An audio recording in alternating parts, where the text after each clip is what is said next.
Hey guys, this is Vez here at Angelus Shoe Polish, and for today's video, we're going to show you how to reglue some Air Jordan 4s. So let's get started.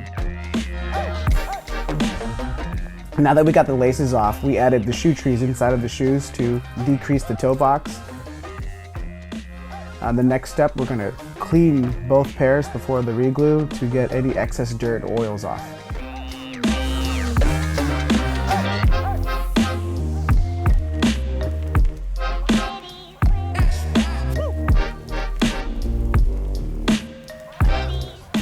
You want to slow-mo on the drip?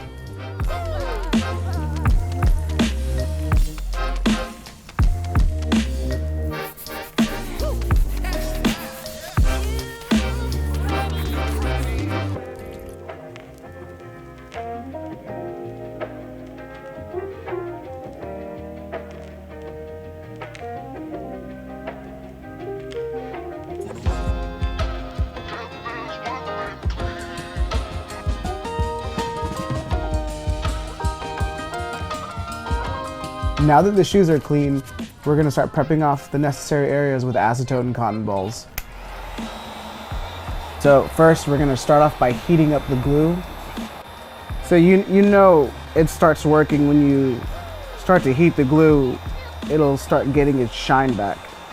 So before you apply heat, the glue is kind of dull, and as it gets warm and it's malleable, you'll start to see the shimmer return, and that's when you know you can apply acetone and a cotton ball to wipe it clean.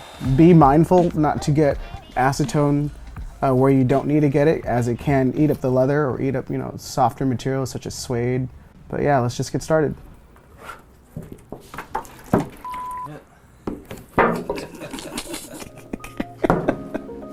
Thank God it's acetone. It's still good.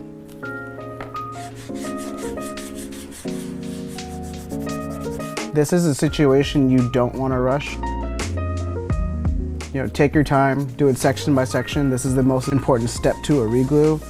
I've seen people rush this thing and just assume they got all the glue out. Hit it with the reglue, and since the new glue has no new surface to contact with, it just hits it with the reglue and it starts to separate immediately.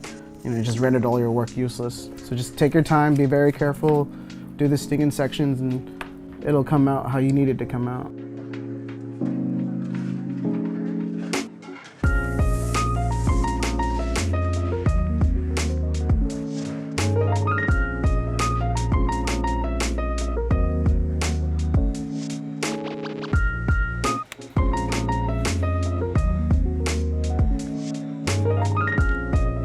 So normally during the process, I would actually hit up this whole entire section with a Dremel. Since I don't have one with me, I'm making sure to go over it as much as possible.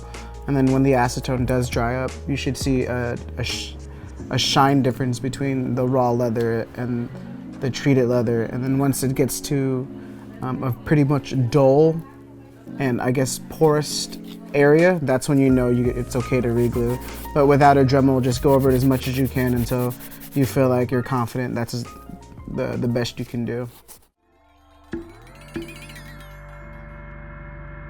Now that we removed the old glue, it's time to tape off the uppers in preparation to add the new glue.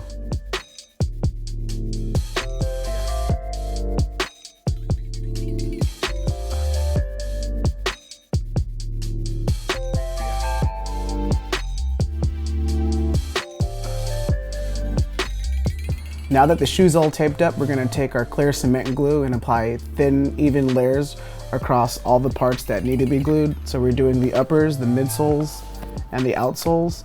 And what I generally like to do is I do a thin coat, and I wait about 15-20 minutes, and I apply a secondary coat.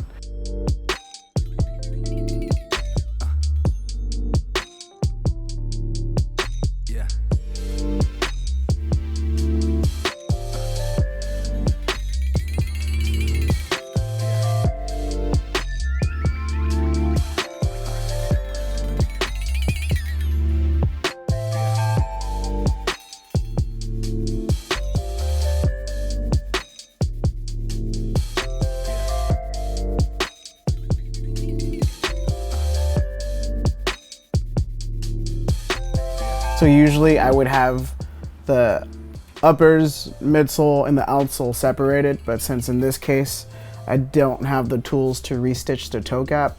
I left them all together. So when you're working with something like that, you kind of want to just prop something in the middle to keep the glues from adhering to each other until necessary. But you can leave it alone 15 minutes. Once the 15 minutes are up, like I said, I'm gonna apply more glue.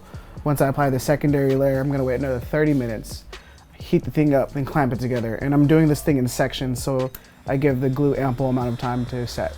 So again, just quick light passes with the heat gun or a blow dryer. Give it a couple seconds to cool down, and then you're able to clamp. And once you clamp it, it should be a nice secure fit.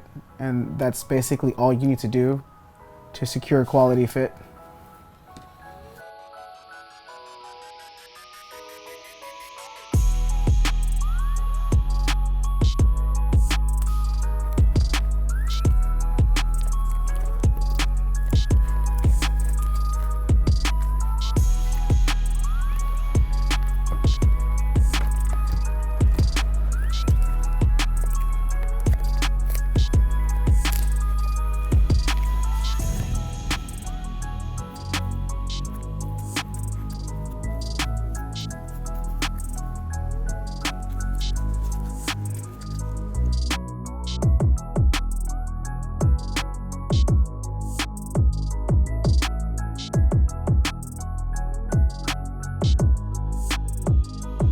So once the glue set and dries, you want to remove your tape. Just remove it very carefully. If you let the glue settle in on the tape, you'll end up peeling off, all the glue you laid down with it. We've laid down the glue to the uppers and the midsoles. We let them sit for roughly 30 minutes. So what I'm gonna do now is I'm gonna position the midsoles to the uppers to where everything lines up correctly. And as I have it lined up, I'm gonna heat it up section by section and then work my way across the whole shoe so I can get a form-fitting reglue without having to heat up the whole thing and trying to make it fit.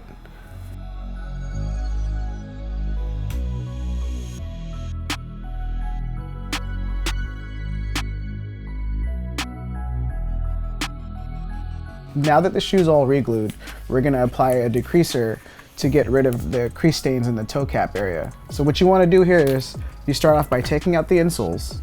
So once the insole's removed, you're gonna wanna take the degreaser. You're gonna have this side faced up. So as you stick it inside of the shoe, you're gonna wanna turn it. And as you turn it, these little leggings will go into the toe box and they'll form inside of the toe box. And then they'll stick up and it'll decrease the toe box.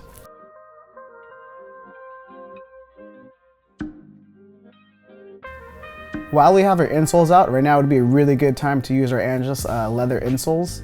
They're made with memory foam. It's a great replacement for your original insole that might have been worn out or too dingy for you to use again. So again, these are great replacements.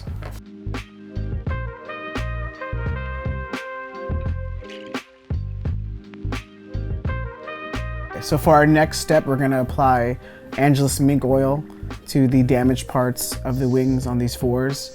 They're pretty bad as it is, but to prevent further damage, we're gonna use this mink oil, coat it up. It'll make the suede and the leather around it more pliable, more flexible, so that way it doesn't get stiff and brittle later on. You'll get a little more life to it than what it already is. I recommend using it beforehand. At this point, there's not much we can do, but we still can give it a little extra life. So now that we've laid down the mink oil for the wings, off camera I went on ahead and taped some parts of the uppers and to get it ready for a repaint. As you can see on the midsole, I went over some areas with sandpaper. I used 800 grit sandpaper to smooth out some of the imperfections, and after that I hit it with the Angelus Deglazer to lift up some of the excess paint. I left some of the paint on here though, because they acted originally as fillers for any porous areas.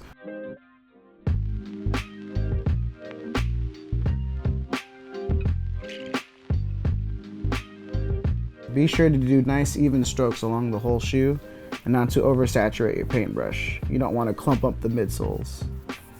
Generally for a midsole repaint, I do about 5 to 6 coats of white for the base, and then when I come in with the yellow, I'll do maybe 3 or 4 coats of that.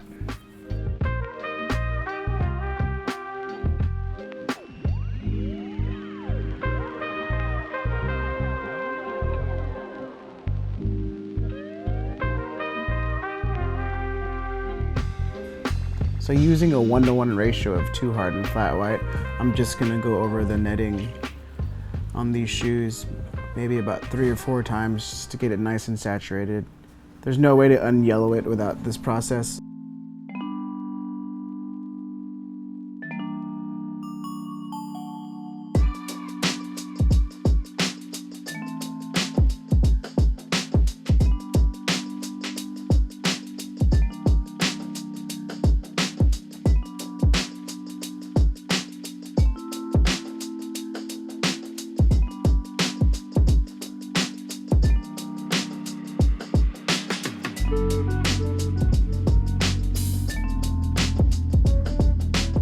Now that we got the midsoles painted and the mesh, I'm gonna tape off the uppers and I'm gonna start working on the paint splatters.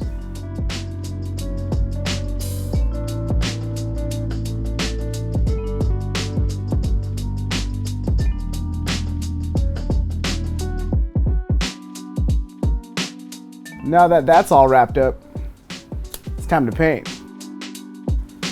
So normally I would use a toothbrush to do this.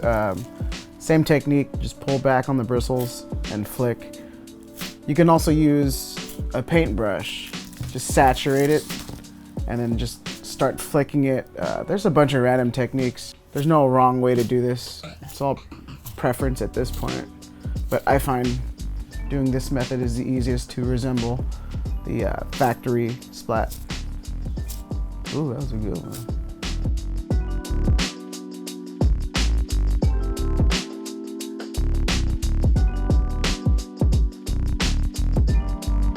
Alright, now that the midsole is all painted, I'm going to apply some matte finisher. The matte finisher, what it does is gives the desired area the right sheen you want for it.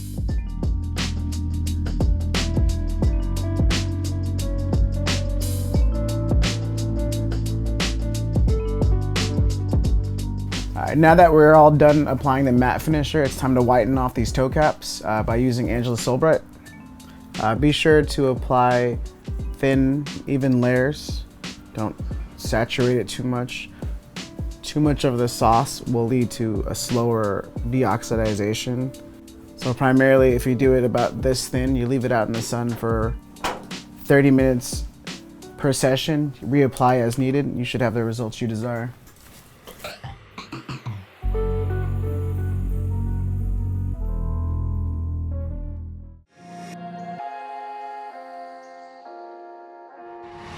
So the shoes are about done. I'm gonna wrap this restoration up with some Lace Lab laces and some Angelus deodorizer spray, you know, to get rid of any of that foot smelling fungus.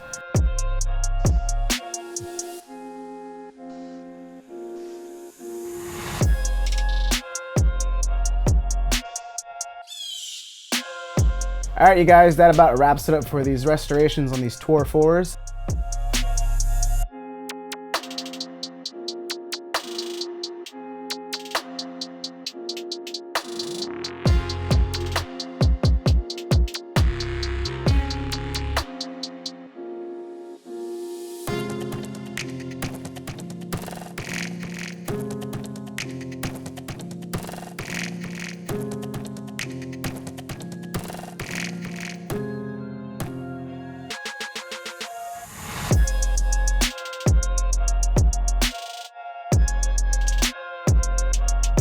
Let me know if you have anything else in mind I can possibly customize or restore.